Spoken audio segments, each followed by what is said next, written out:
Hi friends, வாங்க சுவையான கேசரி எப்படி செய்யலான்னு பார்க்கலாம். 1 கப் சர்க்கரை, 1 கப் ரவை, தேவையான அளவு நெய், முந்திரி, திராட்சை, ஏலக்காய் மற்றும் ஃபுட் கலர். கடாய் எடுத்துக்கலாம். ஒரு 2 ஸ்பூன் நெய் ஊற்றிக்கலாம்.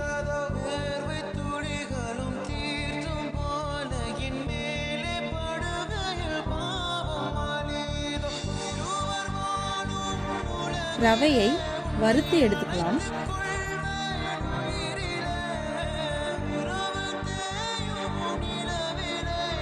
ரவையை மிதமான சூட்டில் கிளறி வேறொரு பாத்திரத்தில் மாற்றவும்.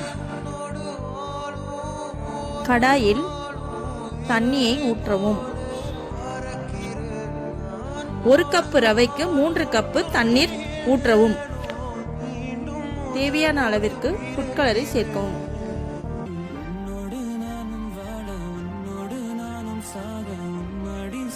கொதிக்கும் தண்ணீரில் வறுத்த ரவையை சேர்க்கவும்.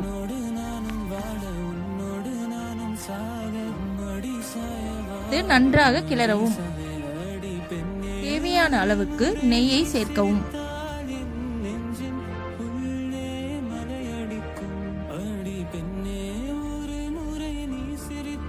ஒரு கப் சர்க்கரையை சேர்த்து நன்றாக கிளறவும்.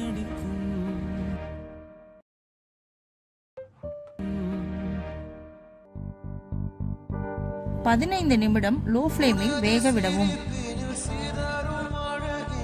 தேவைக்கேற்ப ஏலக்காயை சேர்க்கவும். ஒரு கடாயில் சிறிதளவு நெய்யை ஊற்றவும்.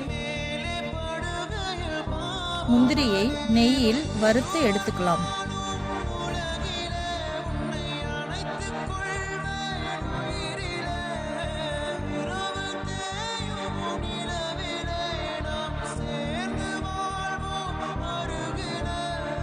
திராட்சையை நெய்யில் வறுத்து எடுத்துக்கலாம்.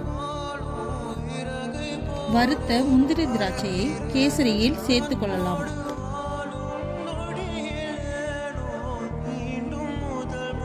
கூடுதல் சுவைக்காக நெய்யை சேர்த்துக் கொள்ளலாம்.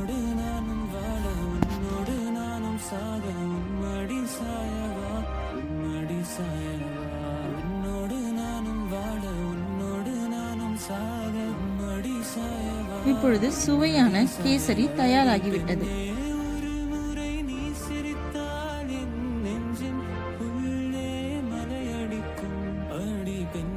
இந்த வீடியோ உங்களுக்கு பிடிச்சிருந்தா லைக் பண்ணுங்க, ஷேர் பண்ணுங்க, சப்ஸ்கிரைப் பண்ணுங்க. பாய் பாய்.